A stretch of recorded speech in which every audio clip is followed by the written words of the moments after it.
அனைவருக்கும் வணக்கம். Welcome to நம்ம சமையல். இன்றைக்கி நமக்கு சமையல் சேனலில் பார்க்கக்கூடிய வீடியோ ஒரு அருமையான கீரை கடையல் ரெசிபி தான் பார்க்க போகிறோம். சோளக்கீரை கடையல். சோளக்கீரை கடையல் பார்த்திங்கன்னா நான் இன்றைக்கி பருப்பு சேர்த்து கடைஞ்சிருக்கேன். ரொம்ப சூப்பராக இருக்கும். இது நம்ம வயலில் விளைஞ்சது கடையில் மாமா கொண்டு வந்திருந்தாங்க. இதை நல்லா அலசிடணும். மண் இல்லாமல் ஒரு 4 to 5 அலசு வரைக்கும் நல்லா அலசிடணும். அலசிட்டு இந்த காம்பு எல்லாத்தையும் தனியாக கட் பண்ணிவிட்டு கீரையை கொஞ்சம் பெருசாகவே கீரை தண்டோடு சேர்த்து கட் பண்ணி வச்சுருக்கேன். கட் பண்ணி நல்லா அலசி எடுத்துருக்கேன். இப்போ ஒரு மண் சட்டி வச்சுக்கலாம்.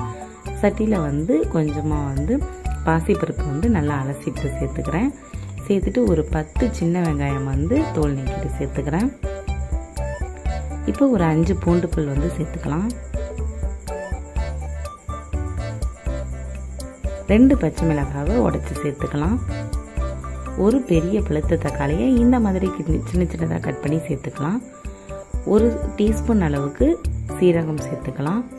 கொஞ்சமாக கல்லுப்பு சேர்த்துக்கலாம். 1 டீஸ்பூன் அளவுக்கு மஞ்சள் தூள் எல்லாம் சேர்த்துட்டு இப்போ நம்ம கட் பண்ணி வச்சுருக்க கீரையை சேர்த்துக்கலாம். இந்த சோளக்கீரை கடையில் பார்த்திங்கன்னா ரொம்ப சூப்பராக இருக்கும்.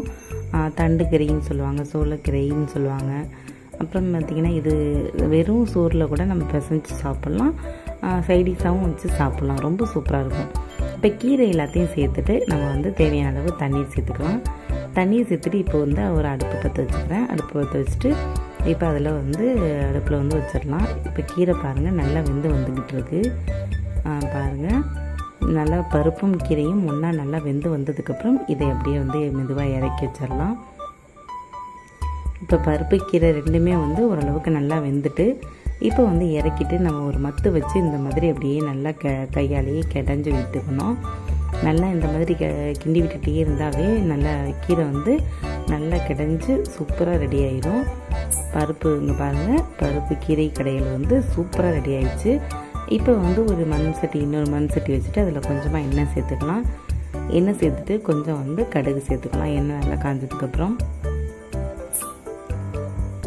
இப்போ ஒரு பட்டை மிளகாய் 2 கிள்ளி சேர்த்துக்கிறேன். கொஞ்சமாக பெருங்காயத்தூள் சேர்த்துக்கலாம். சேர்த்துட்டு இப்போ தாளிச்சதை இந்த கீரையில் சேர்த்துடலாம். கீரையில் சேர்த்துட்டு இப்போ நல்லா கிளந்து விட்டுக்கலாம். அவ்வளோதான் ஃப்ரெண்ட்ஸ். ரொம்ப சுவையான சோளக்கீரை பருப்பு கடையில் ரெடி ஆயிடுச்சு. இதே மாதிரி செஞ்சு பாருங்கள், ரொம்ப அருமையாக இருக்கும். ஓகே ஃப்ரெண்ட்ஸ், நம்ம வீடியோ உங்கள் எல்லாருக்கும் பிடிச்சிருந்தா நம்ம சேனலை மறக்காமல் சப்ஸ்கிரைப் பண்ணிக்கோங்க. இந்த வீடியோ பிடிச்சிருந்தால் இந்த வீடியோவுக்கு ஒரு லைக் கொடுத்துருங்க. நீங்கள் கொடுக்குற ஒவ்வொரு லைக்கு தான் எனக்கு அடுத்தடுத்த வீடியோ போடுறதுக்கு ஒரு மோட்டிவேஷனாக இருக்கும். ஓகே ஃப்ரெண்ட்ஸ், தேங்க்யூ, பாய்.